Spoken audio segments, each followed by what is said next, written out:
Seringkali anak-anak Tuhan ketika dalam beribadah atau dalam menyanyikan pujian penyembahan di gereja, mereka memanggil Tuhan sebagai Aba ya Bapa. Mereka dengan intimnya dapat memanggil Tuhan sebagai Bapanya. Karena mereka menyadari mereka adalah anak Allah.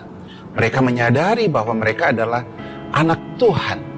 Tetapi saudara, dapatkah saudara pahami identitas saudara sebagai anak Tuhan yang paling kita harus mengerti?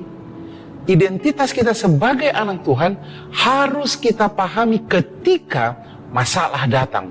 Bukan saja ketika di gereja, bukan saja ketika kita menyanyikan pujian penyembahan, tetapi pada saat masalah datang, disitulah identitas kita sebagai anak-anak Tuhan harus kita nyatakan.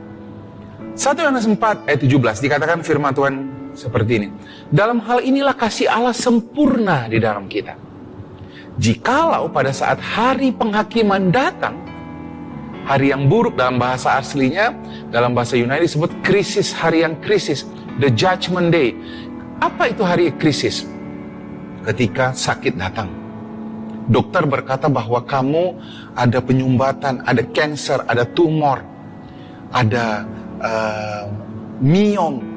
Ketika masalah keuangan, kalau rekening saudara sedang kosong sementara tagihan sedang menumpuk, dikatakan firman Tuhan, dalam hal inilah kasih Allah sempurna di dalam kita, yaitu jikalau pada saat datang hari penghakiman, hari yang buruk, lalu dikatakan sama seperti Kristus di dunia ini, seperti itulah saudara dan saya. Kristus di dunia ini dikasihi Bapa. Bapa mengasihi Yesus sama seperti Bapa mengasihi saudara, tidak kurang sedikit pun. Saudara justru harus memahami ini.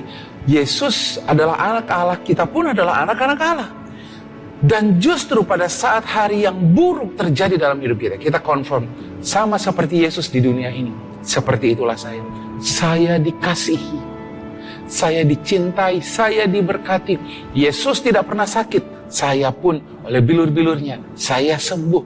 Yesus diberkati, saya pun diberkati. Karena sama seperti Yesus, seperti itulah saya di dunia ini.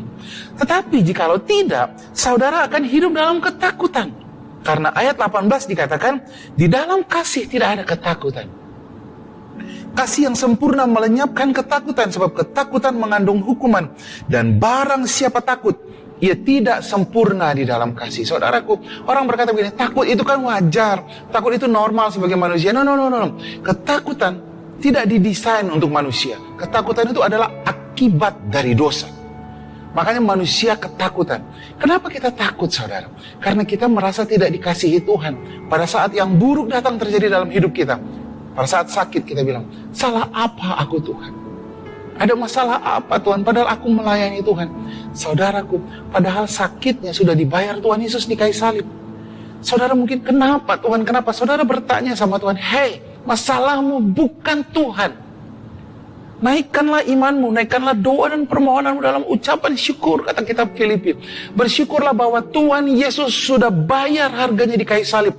Dan oleh bilur-bilurnya, saya sembuh. Pada saat keuanganmu sedang trouble, tagihan sedang banyak, lalu saudara berkata, Tuhan, kenapa ini terjadi? Padahal aku suka memberi persepuluhan, suka memberi persembahan. Kenapa aku kekurangan? Hei, kenapa kamu tidak menaikkan doa dan permohonanmu dengan ucapan syukur dan berkata, Dia yang kaya rela menjadi miskin, yaitu Yesus.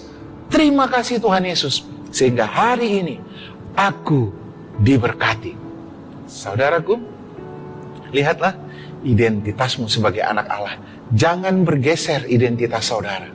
Justru ketika masalah datang, teguhkanlah hatimu, kuatkanlah imanmu. Karena sama seperti Yesus di dunia ini, seperti itulah engkau dikasihi. Tuhan Yesus memberkati kita.